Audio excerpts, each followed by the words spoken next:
Hannah Hampton. Hello. Thank you very much for joining us. First of all, how's today gone? Have you been training earlier? How's the vibe in the camp? Yeah, we had training this morning in the pouring rain, so it doesn't really feel like we've left England, to be honest. But no, the vibe's good. The vibe's all focused on the next game and putting things right, and yeah, we just want to go play that game now. And I don't want to look backwards too much, but I'm guessing you'll have done your analysis, you'll have looked at what went wrong, how you're going to remedy that against the Netherlands. Yeah, I think it was the first thing everyone wanted to do was get that done, because everyone knew that we weren't at our game. We knew that it was going to be a difficult game in general, so the fact that we weren't at the best, we made it even harder for ourselves. But yeah, we definitely know there's been previous tournaments when England have lost the first game, and yet we've gone on to progress out of the group stages. So we're just doing it the hard way, but that's English people for you, isn't it, really? We like to put ourselves in the mud and get ourselves out of it again. Always the way. But France, Netherlands, different type of team. So what are you expecting from the Netherlands on Wednesday? Gosh. Another hard game. We know they're a top opponent. Yeah, they've got unbelievable qualities in every position on that pitch, and we've got to make sure that we're on top game this time round. Basically bring what we did in the last 10 minutes of the French game, all the pressure that we put on them, and use it for a whole 90 minutes this time round instead of just the final 10 minutes. But yeah, it's going to be tough. They've got very fast-paced forwards in behind the lines and a lot of numbers in midfield. So yeah, we're expecting another tough battle, but we're ready for it. Vivianne Miedema, someone you've played against very often this season, obviously, when Chelsea and City played each other about 4 times in a row. So is that a good thing for you in terms of seeing that player quite often, and maybe whether it be body shape, the way she's going to shoot, how she's going to shoot, is that something that you enjoy trying to analyse and get a lot from playing against her quite often? Yeah, I mean, you know how unbelievable Viv is. Her finishing's top level. To be honest, I'm just happy she's got a 100th goal out the way for Netherlands. Maybe she's not that focused on anymore now. But no, she's an unbelievable player, and yeah, facing her that many times this season is actually, I think she scored twice against me against City, but you know what? She's scored enough goals this season, so hopefully we can keep her out this time round.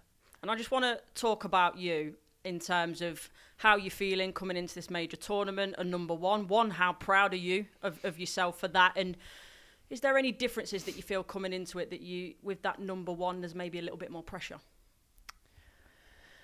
I don't think there's more pressure. I don't want to put any more pressure on it. I want to have the same mindset when I come away with England, whether I was a starter or non-starter. I think just being able to put on the badge every single day is a proud moment. And yeah, I think being sat here right now, I am proud of myself. There was times when I didn't want to keep playing. There was times when I thought I'd had enough. But I just want to be able to sit here and let people know that even when things get tough and times get hard, it's all about how much you want it.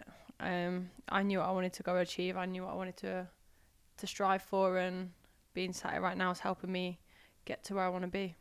And enjoying the moment, I think I saw something of that. I had the pitch side reporter, so I was behind the goal for the France game, and I watch you guys coming out, the goalkeeper union, warming up, and especially you and Kiara. Oh. No, but I love the vibes. Like, I love the fact that you come out, you're enjoying yourself. Yes, you're focused, but like you're happy. You're dancing to the music, and obviously when it's time to get down to work, you do it. But you know, is that your mindset a little bit as well? Is that how you feel confident by also having that bit of freedom and feeling relaxed? Yeah, definitely. And I think I also know what it's like on the other end when you're not starting.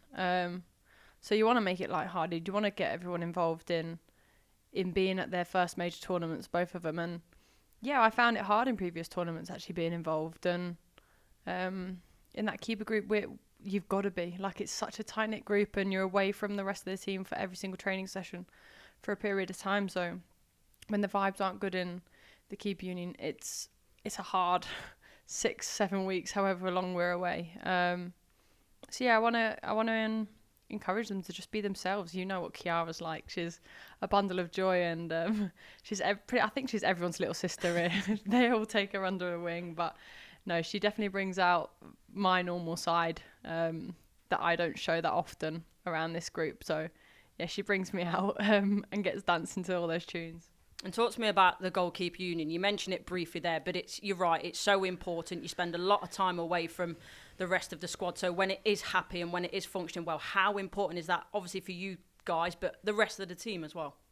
Yeah, it's massive. I think in training, being, again, previous tournaments when you're a non-starter, that's all you have for the whole 6 weeks duration you're away, is you're just training every single day. So you want to make sure it's fun, you want to make sure it's enjoyable, and you get something out of it. And again, being on the other end of that, I know what, as Kiara and Anna would want in that situation. So yeah, I'm going to make it fun. I'm going to make it lighthearted with them. I'm going to give them what they want. And I think just everyone can look into that Kiva group when they come on your media days, and you can see how much fun we're having, how much of a laugh we're having. But at the same time, when it's time to actually get down to work, we're focused, we're switched on, and we're doing our job the best we can.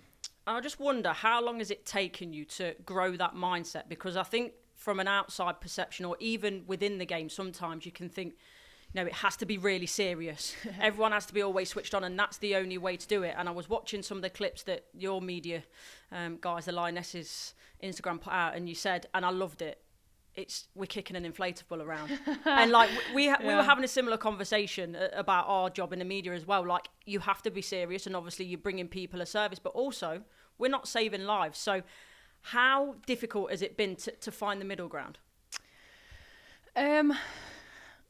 I think my mindset switched when everything got hard. For me, when I was at probably the lowest point and wanting to quit, I forgot what the feeling was when I first started kicking a ball as a little girl. I forgot how much I loved it. You're a striker, right? Yeah. There you go. Scoring the goals, and now I've got to save them, haven't I? Go back to being a striker. No, I think at that point I remembered just go have fun, go enjoy yourself. You've got no pressure on yourself, because at the minute it's just you wanting to fall back in love with the game rather than actually go out and focus on getting results. It was a time when I wasn't playing and I needed to not be playing. And I think from that, it's changed my mindset into just, we're literally kicking an inflatable. There's nothing to it. And as Wardy says before every game, you got to keep ball out back on your bag, in his northern accent. So yeah, I think those two quotes just stick with me, what people have said. And yeah, like you say, we're not saving lives, we're inspiring lives, hopefully. And you're showing them that there's hard moments and there's positive moments. So they've got to prepare themselves for what's to come if they really want to go for it. Well, Hannah, enjoy Wednesday, have fun, and good luck. Thank you very much. On AM, on DAB, via the talkSPORT app, and on your smart speaker. talkSPORT.